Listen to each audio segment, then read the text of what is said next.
नमस्कार दोस्तों, जय श्री कृष्णा। आज हम गौतम बुद्ध की इस कहानी के माध्यम से जानेंगे मन को कैसे नियंत्रित किया जाता है। एक नगर की बात है। उस नगर में एक नौजवान युवक रहता था। उसका नाम विकास था। उसे एक समस्या थी और उसकी समस्या ये थी कि उसका मन हर समय भटकते रहता था। उसके मन में हर समय कोई ना कोई नकारात्मक विचार चलते रहते थे। उसके मन की बकबक कभी शांत नहीं होती थी। वो जब भी कुछ सोचकर करता तो कुछ अलग ही कर देता। कभी वो अपने अतीत के बारे में सोचकर पछताता था कि काश मैंने उस काम को उस समय कुछ ऐसा कर दिया होता, उस काम को वैसा कर दिया होता।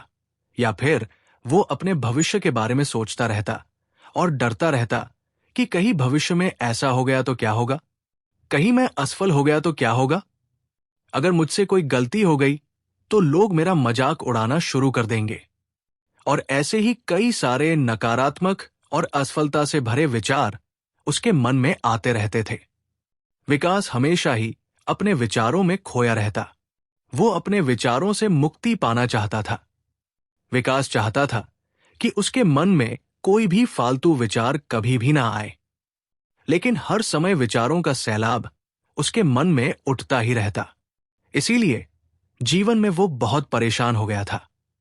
फिर एक दिन उसे किसी ने बताया कि यहां पास के ही जंगल में एक बौद्ध भिक्षु रहते हैं। उसके पास जाओ, वो तुम्हारी मानसिक समस्या का समाधान अवश्य कर देंगे। ये सुनकर विकास तुरंत ही बौद्ध भिक्षु के पास चला जाता है और अपनी सारी समस्या उन्हें बताता है।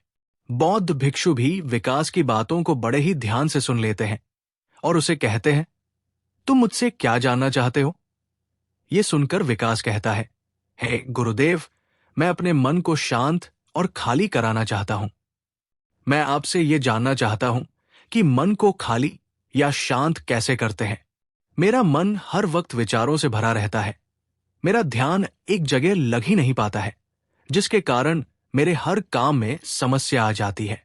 मैं एक चीज करता हूं तो नकारात्मक विचारों के कारण दूसरी चीज पर पहुंच जाता हूं। मेरा मन एक जगह ठहरता ही नहीं है और यूं ही हर दिन मेरे मन में हजारों विचार चलते रहते हैं। और ये कब होता है, क्यों होता है, मुझे कुछ पता नहीं चलता। बहुत देर बाद मुझे एहसास होता है कि मैं क्या करने बैठा था और मैं क्या कर रहा हूं। गुरुदेव, मैं अपने मन के विचारों से खाली कर देना चाहता हूं। मैं चाहता हूं कि मेरे मन में एक भी विचार ना आए। जब मैं चाहूं तभी मेरे मन में विचार आए। फिर बुद्ध भिक्षु ने कहा, किसी समस्या का समाधान तभी निकाला जाता है जब हम उस समस्या की जड़ तक पहुंच जाते हैं, समस्या को ठीक से समझते हैं और जानते हैं। आगे बुद्ध भिक्षु कहते हैं, जिस मन को तुम खाली करना चाहते हो, क्या तुमने उस मन को कभी थोड़ा बहुत भी समझा है, जाना है? यह सुनकर विकास ने कहा, महाराज, मैंने अपने मन को जानने की बहुत कोशिश की है, लेकिन मैं जितना इसके बारे में जानता हूं, मेरा मन उतना ही रहस्यमय हो जाता है। फिर बौद्ध भिक्षु ने उसी वक्त उसको एक घड़ा देते हुए कहा, जाओ, इस घड़े में छोटे छोटे पत्थर भरकर लेकर आओ। फिर वो युवक वहां से गया और छोटे छोटे पत्थर भरकर लेकर आया और उस घड़े को बौद्ध भिक्षु के पास रख दिया।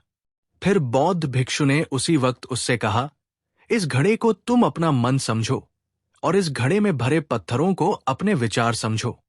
अब इस घड़े में और पत्थर डालो। उसी वक्त उसने घड़े में और पत्थर डालना शुरू किया। क्योंकि घड़ा पहले से भरा हुआ था, एक दो पत्थर डालने के बाद बाकी सारे पत्थर नीचे गिरने लगे। फिर बौद्ध भिक्षु ने उसी वक्त से कहा, रुको, जरा ध्यान से देखो। अब घड़े में पत्थर नहीं आ रहे हैं, बल्कि पत्थर नीचे गिर रहे हैं, क्योंकि ये एक घड़ा है। जो इसमें आ सकता था वो आ गया। अब इसमें और पत्थर नहीं आएंगे। अगर दूसरे पत्थर डालने हैं तो पहले वाले पत्थरों को निकालना होगा। यह सुनकर उसी वक्त उसने कहा, गुरुदेव, मैं आपकी बात समझ गया हूं कि आप मुझे क्या बताना चाहते हैं। हमें अपने मन को विचारों से ही खाली कर देना चाहिए।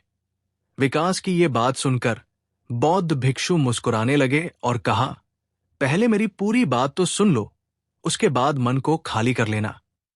फिर बौद्ध भिक्षु ने उसी वक्त कहा कि हमारा मन एक घड़े के बिल्कुल उल्टा है, क्योंकि घड़े को तुम पत्थरों से भर सकते हो, लेकिन मन को विचारों से नहीं भर पाओगे, क्योंकि मन तो हमेशा खाली रहता है।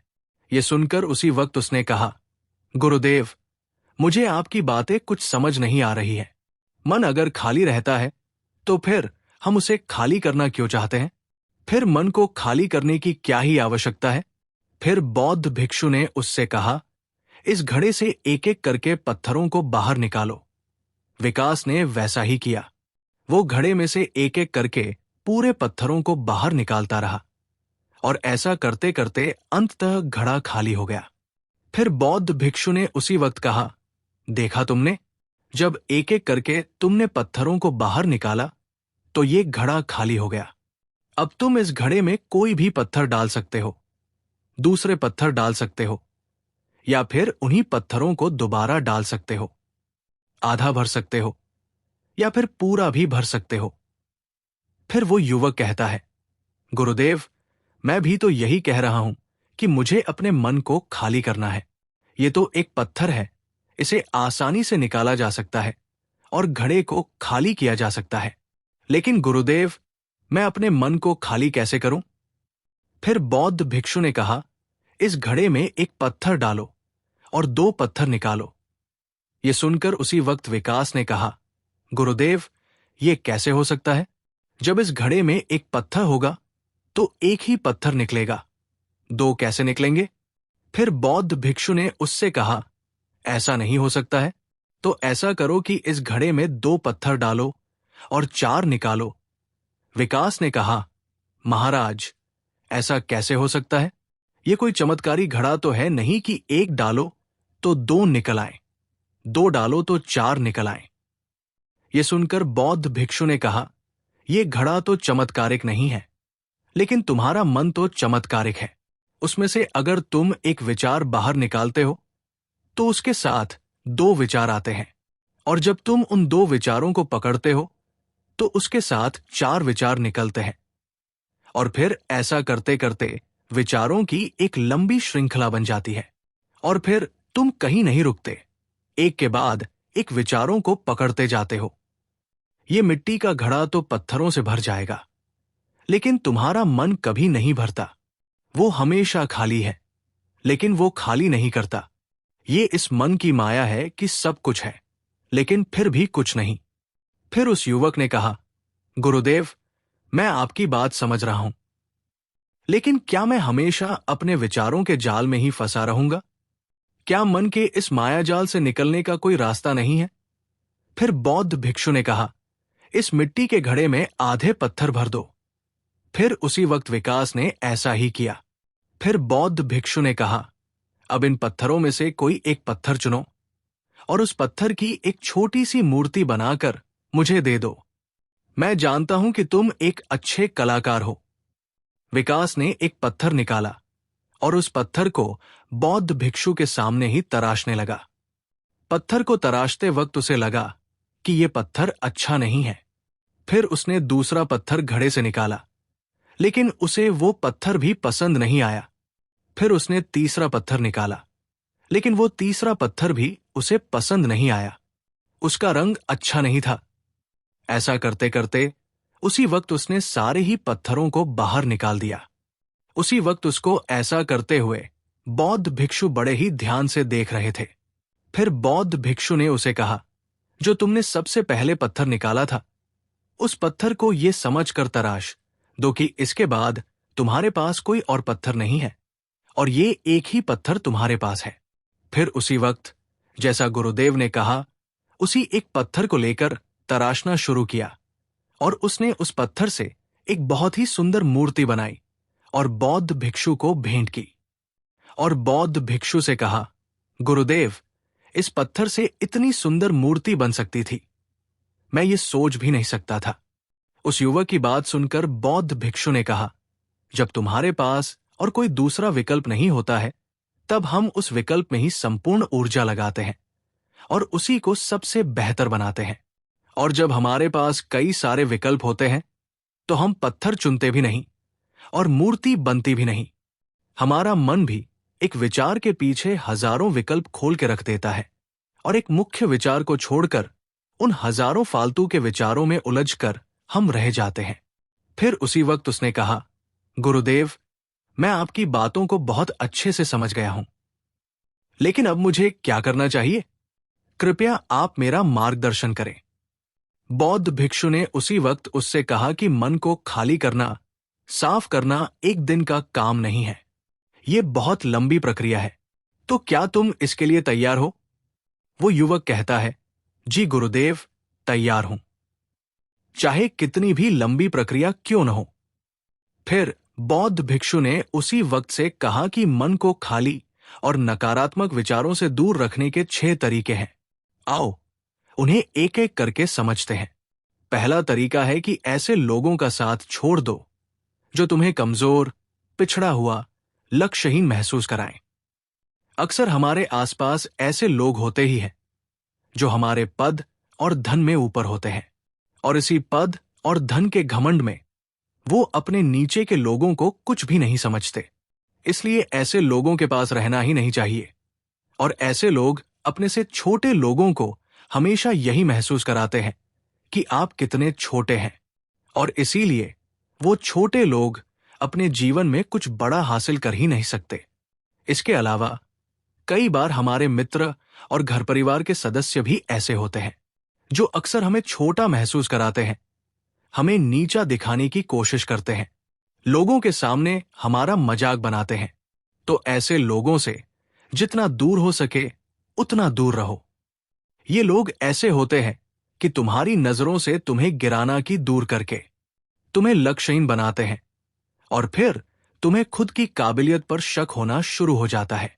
तुम्हारे अंदर खुद के प्रति नकारात्मक भावनाएं आ जाती हैं, और ये नकारात्मक विचार तुम्हें मानसिक तनाव और चिंता की ओर ले जाते हैं। फिर बौद्ध भिक्षु दूसरा तरीका बताते हुए कहते हैं कि तुम बहुत ही कम और चुनिंदा लोगों को ही अपना मित्र बनाओ। ऐसे लोगों को ही अपना मित्र बनाओ जिससे तुम कुछ सीख सकते हो, जिनकी तुम इज्जत कर सकते हो, जो तुम्हारी भावनाओं को समझ सके, जिनकी सोच तुमसे मेल खाती हो, जो जीवन में तुम्हें आगे बढ़ने में सहायता करें। हमारे जीवन और चरित्र में हमारे माँ बाप के बाद हमारे मित्रों का ही सबसे ज्यादा योगदान होता है। इसलिए मित्रों का सही होना भी बहुत आवश्यक है। ऐसा कहा भी जाता है, तुम उन 5 लोगों का प्रतिबिंब हो जिनके साथ तुम सबसे ज्यादा वक्त बिताते हो। अगर तुम्हारे आसपास के 5 लोग जिनके साथ तुम सबसे ज्यादा वक्त बिताते हो वे ईमानदार हैं, तो तुम भी धीरे धीरे ईमानदार होना शुरू कर दोगे। और अगर वे 5 लोग अमीर हैं, तो तुम भी धीरे धीरे अमीर बनना शुरू कर दोगे। कहने का अर्थ यही है कि तुम वैसा ही बन जाते हो जिस तरह के लोगों के साथ तुम अपना समय व्यतीत करते हो। किसी महान दार्शनिक ने कहा था, तुम मुझे किसी भी इंसान के मित्रों से मिलवा दो, मैं उसके मित्रों को देखकर उस इंसान का भविष्य बता दूंगा। हमारी सबसे बड़ी समस्या यह है कि हम लोगों को ना नहीं बोल पाते हैं, जिन लोगों के साथ हम रहना पसंद भी नहीं करते हैं। ना चाहते हुए भी हमें उन नकारात्मक लोगों के साथ वक्त बिताना पड़ता है। इसलिए सबसे पहले हमें अपनी जिंदगी में उन लोगों को ना कहना आना पड़ेगा जिनके साथ रहकर हमें लगता है कि ये हमारी जिंदगी खराब कर रहे हैं। अगर ये हमारी जिंदगी में ना हो तो शायद हम ज्यादा खुश रहेंगे। बौद्ध भिक्षु आगे कहते हैं, तीसरा तरीका है कि तुम कभी भी अपना अतीत नहीं बदल सकते, लेकिन तुम अपना भविष्य अवश्य बदल सकते हो। इसलिए तुम्हें पूरी तरह से वर्तमान में रहते हुए उन चीजों पर, उन कामों पर ध्यान दो जो तुम्हारे नियंत्रण में है, जिन्हें तुम आज कर सकते हो, अभी कर सकते हो।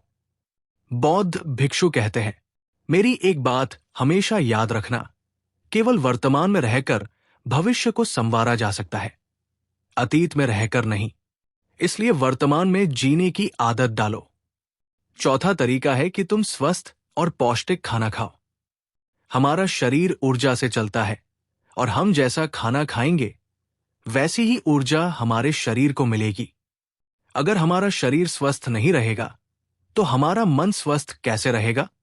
जब शरीर कमजोर और बीमार रहता है तो मन में कई सारे नकारात्मक विचार आते हैं और स्वस्थ शरीर में स्वस्थ दिमाग का वास होता है। इसलिए शरीर को स्वस्थ और मजबूत रखना हमारी जिम्मेदारी है। बौद्ध भिक्षु कहते हैं, 5वां तरीका यह है कि रोज ध्यान करो। ध्यान करने का सबसे उपयुक्त समय सुबह या फिर रात को सोने से पहले होता है। लेकिन अगर तुम्हें ध्यान में गहरा जाना है तो सबसे उपयुक्त समय रात का ही होता है। रात में सोने से पहले ध्यान करने से नींद में भी सुधार होता है और बहुत गहरी नींद आती है। ध्यान करने के लिए तुम अपनी सांसों पर अपने मन को केंद्रित कर सकते हो, या फिर तुम अपने मन में उठने वाले विचारों पर भी अपना ध्यान केंद्रित कर सकते हो। मन में उठने वाले विचारों पर ध्यान केंद्रित करने से ध्यान करने वालों का ज्यादा फायदा होता है, क्योंकि इसमें आसानी से गहरे ध्यान में उतरा जा सकता है। अगर तुम ध्यान नहीं कर सकते हो तो रोज खुद के साथ अकेले में वक्त बिताओ। खुद के व्यवहार को समझो, देखने की कोशिश करो कि मन में किस तरह के विचार उठ रहे हैं और क्यों उठ रहे हैं। बौद्ध भिक्षु आगे बताते हुए कहते हैं, 6ठा तरीका है कि तुम नए नए जगह घूमने जा सकते हो, क्योंकि एक पुरानी कहावत है कि एक लंबी यात्रा आपको 100 किताबों के बराबर ज्ञान देती है। गौतम बुद्ध अपने जीवन काल में 9 महीने लगातार घूम रहे थे। उनके भ्रमण करने का यही कारण था कि नए नए जगह जाने से ज्ञान की प्राप्ति के साथ साथ मन को एक नयापन भी प्राप्त होता है। नई जगह घूमने जाने पर हमारा मन उत्साहित रहता है। फिर बौद्ध भिक्षु कहते हैं, मन के जाल में कभी मत फंसो, मन को खाली करने की कोशिश मत करो। जीवन में ध्यान करना सीखो, अपने ध्यान को केंद्रित करो, अपने ध्यान में एकाग्रता लाओ और जीवन में जो कर रहे हो उसे पूरी मेहनत के साथ अंतिम काम समझकर करो। उस काम को ऐसे करो कि उसके बाद तुम्हें और कुछ नहीं करना है, और जब फिर दूसरे विचार पर कार्य करो तो बस उसी पर कार्य करो, किसी तीसरे विचार पर नहीं। मन के मायाजाल से निकलना इतना आसान नहीं, लेकिन ध्यान करने से सब कुछ पाया जा सकता है। दोस्तों, अगर हमारी वीडियो अच्छी लगी हो तो कृपया हमारे चैनल को सब्सक्राइब करें और हमारी वीडियो को लाइक और शेयर करना न भूलें। धन्यवाद।